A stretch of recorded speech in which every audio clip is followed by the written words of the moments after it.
In today's episode of the Business Development Podcast, we are touching on advice for new business development people, new entrepreneurs who are looking to market their business. I've been asked about this plenty of times. Today, we got you. Stay tuned. The great Mark Cuban once said, "Business happens over years and years. Value is measured in the total upside of a business relationship, not by how much you squeezed out in any one deal." And we couldn't agree more. This is the Business Development Podcast, based in Edmonton, Alberta, Canada, and broadcasting to the world. You'll get expert business development advice, tips and experiences, and you'll hear interviews with business owners, CEOs, and business development reps. You'll get actionable advice on how to grow business. Brought to you by Capital Business Development. Capital, let's do it. Welcome to the Business Development Podcast. And now your expert host, Kelly Kennedy.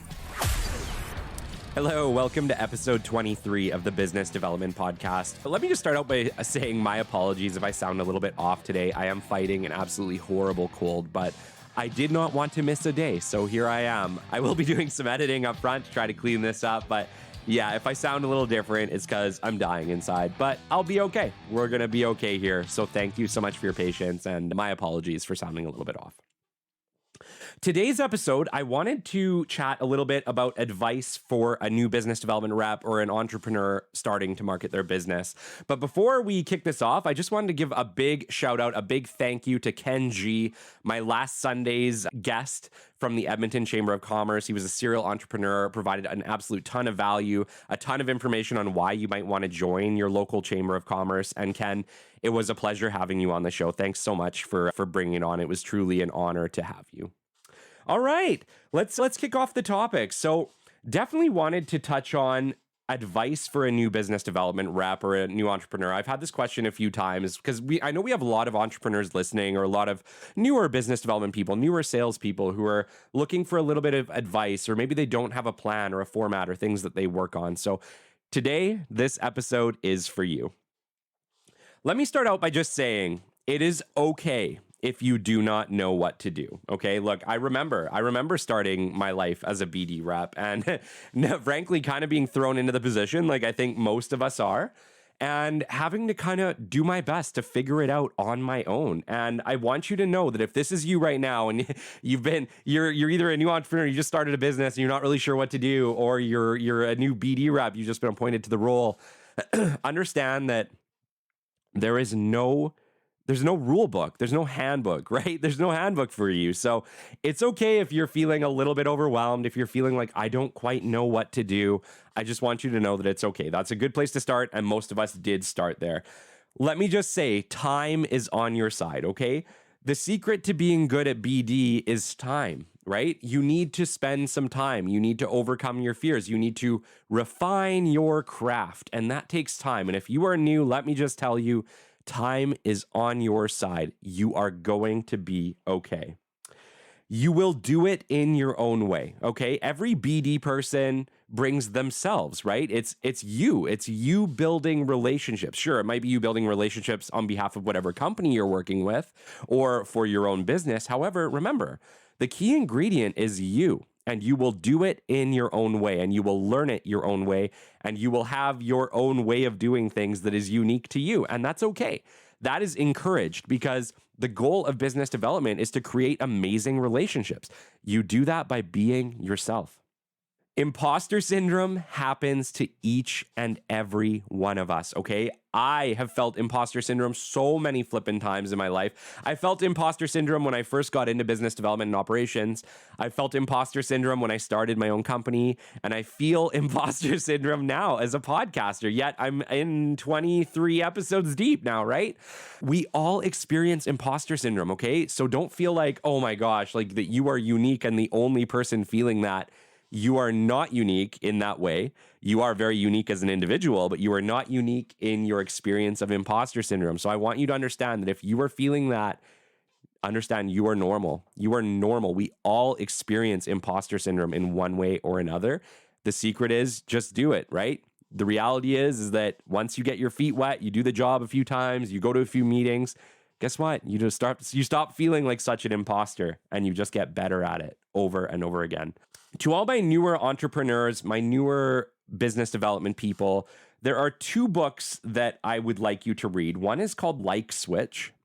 I can't remember the author of this one, but it's an amazing book. I think if you just hop on Audible or you hop on Amazon and you type in the Like Switch, you can't miss it. It's an amazing book about how to get people to like you and how to be likable, which is also very critical. One of the best books I've read in my business development career.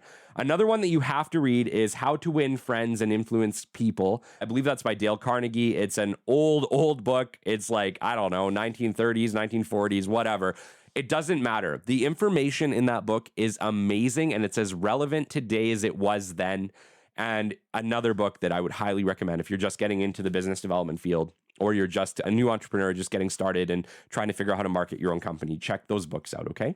Make sure that we are utilizing a CRM. If you've listened to my previous podcast episodes, you know that I harp on this. A CRM is very critical to staying organized. It's critical to having all your information about your customers, all the work you're doing in one place so that you can refer to it and you can know where you're at. So make sure that we are utilizing a CRM. I'm not going to harp on this one too much. If you want more information on how to use a CRM, I believe I have a few episodes if you just look back on CRMs that will explain how to use them, how to set them up, and how to be effective with them, okay?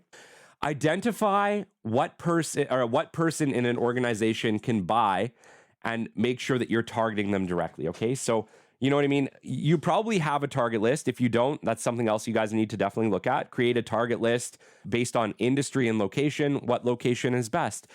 It's wherever you're at, guys. The best location for you guys to start your marketing in is always going to be whatever city, whatever town that you are local to, and then go out from there, right? But you are always going to be the most competitive and the most effective right where you are. That is the case 99% of the time. So we want to be looking for companies that we can work with that are local to where we are at.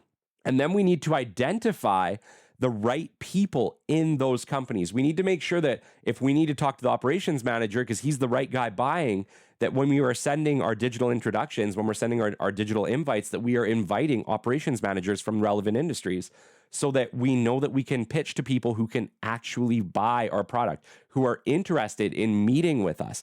Because if you're pitching the receptionist or you're pitching, who knows, the account manager or the finance guy, he may or may not know who you are or what you do or why it would even be relevant. You need to make sure that the people you're talking to understand why your service would be relevant, okay? So we need to make sure that our target lists include the right industry in the right location where we are at, right? And that we are also targeting the right people who can actually make decisions to take a chance on us to utilize our product or service, okay? We want to target them digitally first, right? I talk about this all the time. You always want to do a soft introduction. What is a soft introduction? I'll go over it quickly. A soft introduction is where we just kind of hop on and we send a LinkedIn digital introduction. We usually add them on LinkedIn. That's the best way to go about doing it. Don't send in-mails, guys. In-mails are going to junk mail. They really are. Stop wasting your time on in-mails. Connect with people directly. Give it one day before you reach out to them. Don't be a robot. Don't be a robot. Don't have automated messages sending the moment people accept your friend invite, okay? Make sure that we're reaching out to them in a meaningful way about a day after we connect with them at least, okay? A minimum 1 day, probably maximum a week, okay? And make sure that in these introductions that we're sending, that we are sending like a thank you, thanks for connecting with me, a really brief introduction, like I said, 3 to 4, maybe 5 lines of just who you are, why you connected, and make sure that you're attaching a brochure for your product or service, okay? That's a soft introduction. From there, we add them to our CRM into the digital introduction space, which is always our first space on our CRM, okay? All right. We want to create a structured process that you follow diligently on a daily basis, okay? Structure and organization as a business development person or as a marketing person, it supercharges your effectiveness, okay? If you are disorganized, if you got business cards all over your desk, if you don't know what you did yesterday or what you need to be doing today or what you're doing tomorrow, you are behind. You guys need to organize your life. You need to have a structure. A CRM is a great way to organize our life and to utilize a structure, which is why I harp on them. But there's consistency required in you as a person as well, right? So what you want to do is you want to always have a track of how many LinkedIn digital intros you're going to do that day. How many phone calls and emails are you going to do on a consistent basis, right? Create a things to do today checklist, right? I harp on this a little bit. The things to do today checklist. I love it. Have a notebook by your desk, and every single day before you start your day in a business development, entrepreneur, whatever you do, just write down, whatever. It's April 26th. Here's the things to do today, and just list 5 to 10 critical tasks you need to do today. This might be the meetings that you have. This might be how many phone calls you're going to do today. This might be how many digital introductions you have to send. And those are always based on how many people have accepted your invites from the previous week, right? We need to make sure that we are sending 100 LinkedIn introductions on a weekly basis. And guys, you want to do this on Sunday. Why? Well, because it takes people time to accept the invites, and you have an entire week that you need to fill with work, right? So make sure that we are sending our digital introductions on Sunday. That way you have Monday, Tuesday, Wednesday, Thursday to do all that work, to send those digital introductions and kind of keep up to pace, right? And if we're doing that on a consistent basis, you guys are going to have opportunity after opportunity after opportunity, right? We always want to make sure that we are hyper populating our LinkedIn digital introduction space, right? Because that's our funnel. That's where we're going to pull from for the future. So the keys of this that I really want you to take away today is you definitely want to have structure, right? You want to have structure in the way that you are doing things, which means hold yourself to account. Hold yourself to account. If you were telling yourself you're going to make 50 calls a week, make 50 calls a week. If you were saying you're going to send, 50 introductions a week, make sure you're adding 100 people on Sunday, because guess what? Not all 100 are going to accept. It's just the way it is.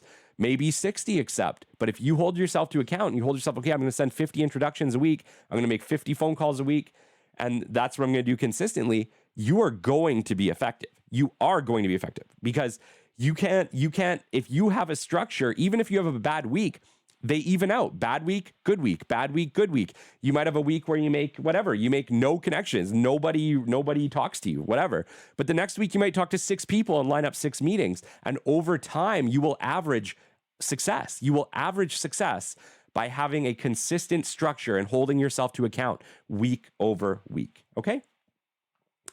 There will be good and bad days, but consistency wins over time. That's what I'm talking about, guys. Consistency will win over time. Yeah, sure. Some weeks you might leave 50 voicemails. It is what it is. I've had plenty of weeks where I've left 50 voicemails. But guess what? The next week when I called, 7 or 8 of those people picked up and we had a great conversation, and it led to meetings. And so as long as you are doing that, and week over week, you're holding yourself to account, you're following up with your contacted list, you're calling all of them, you're adding 100 people a week, you are adding, say, 40 to 50 new LinkedIn digital introductions a week, you are going to win. It's just a matter of time. It's when you stop holding yourself to account. When you say, I don't need to make 50 calls this week, I'm only going to make 10 calls this week. When you guys start slacking, guess what? The results start to slack too. So consistency and structure and holding yourself to account is critical in any type of business development or entrepreneurial marketing strategy. It's on you.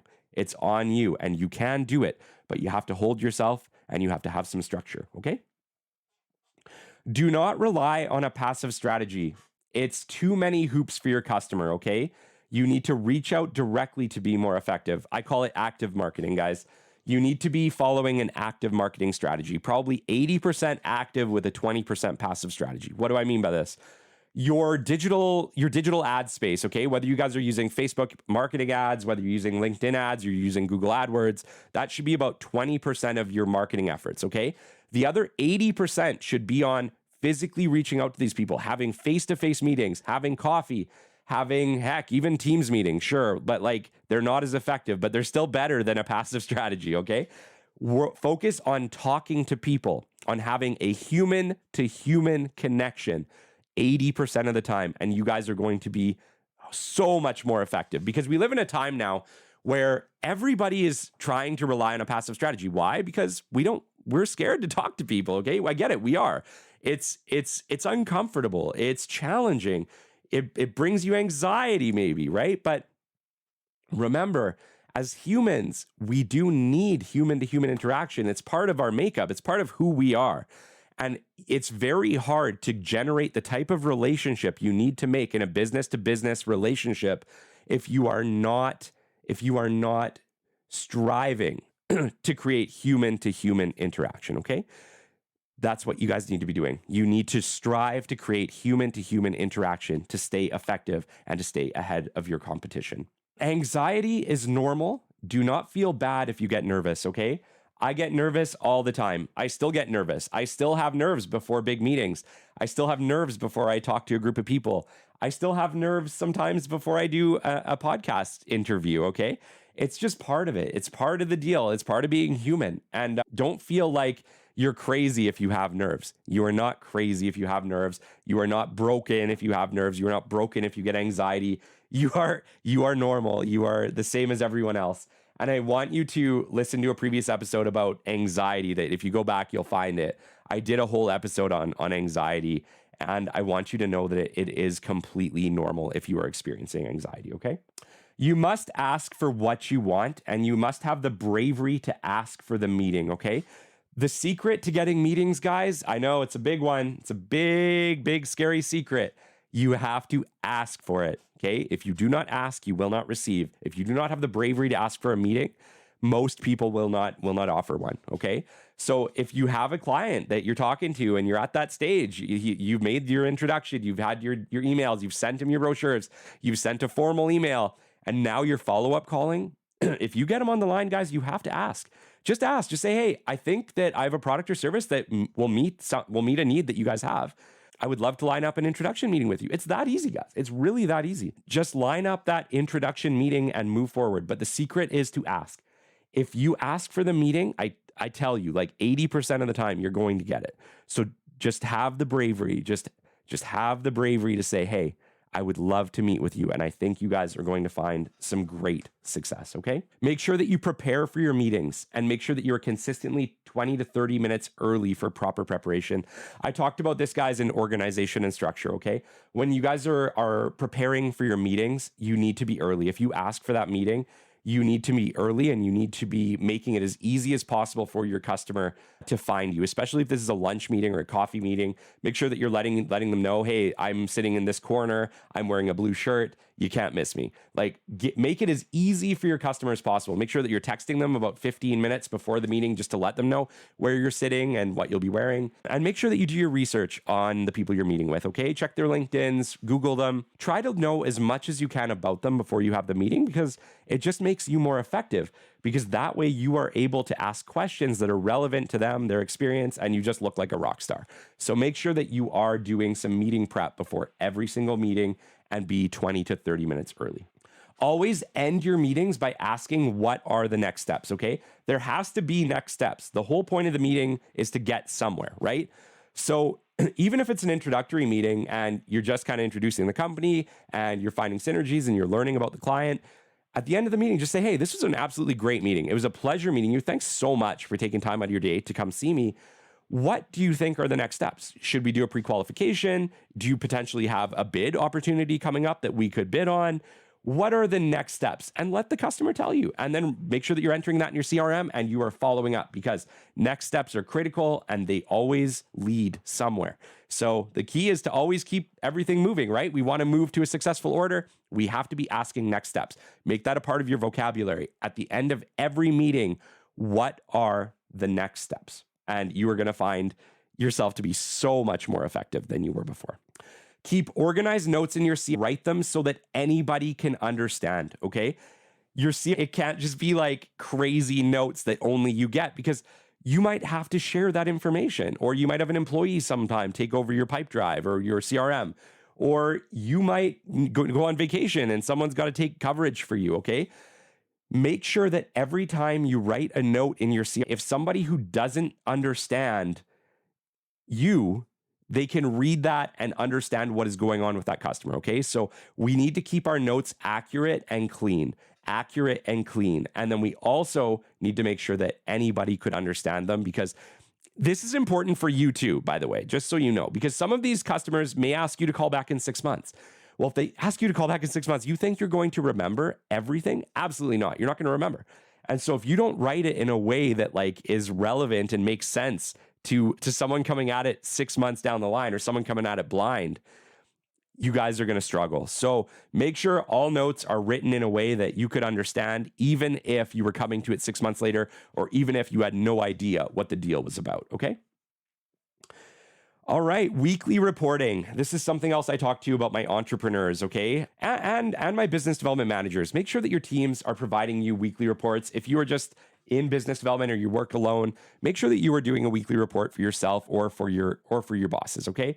The reality is a weekly report allows you to look at the work that you've done for the week, look at the opportunities, maybe look at what you have for next week and what meetings you have. It allows you to kind of prepare for the upcoming week. It allows the people managing you to understand where are the opportunities or where maybe you should focus a little more work on.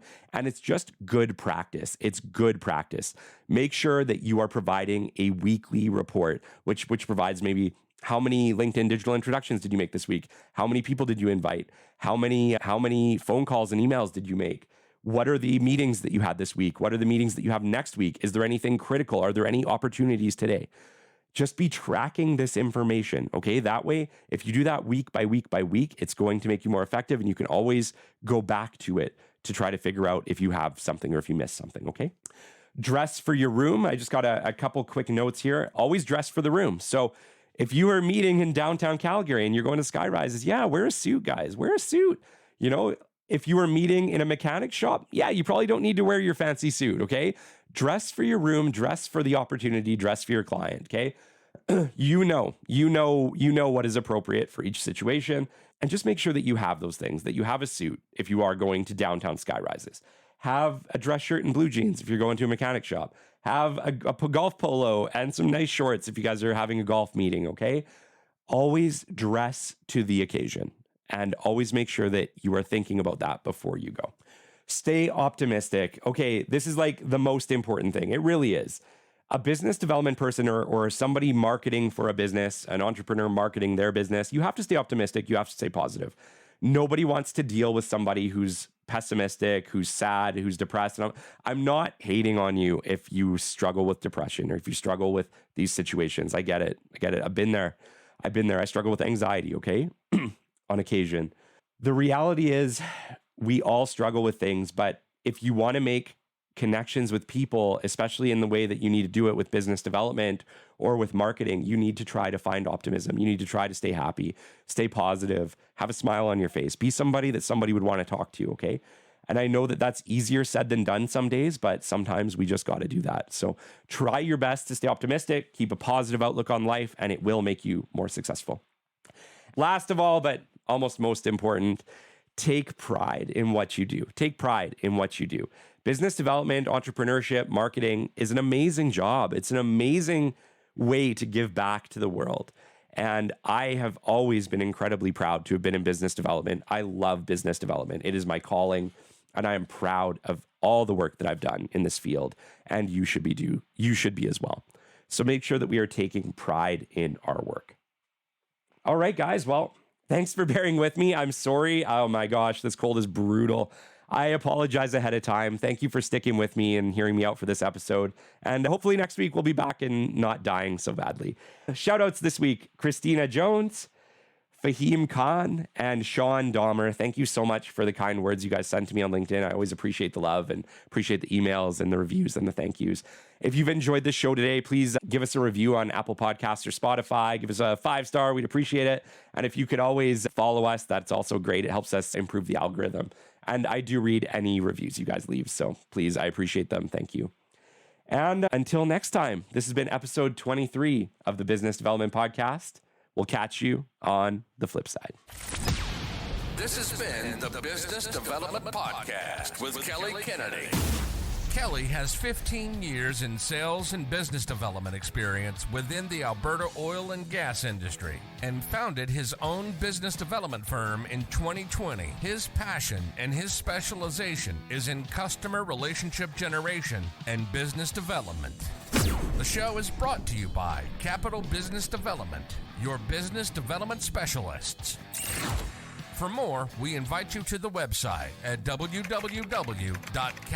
See you next time on the Business Development Podcast.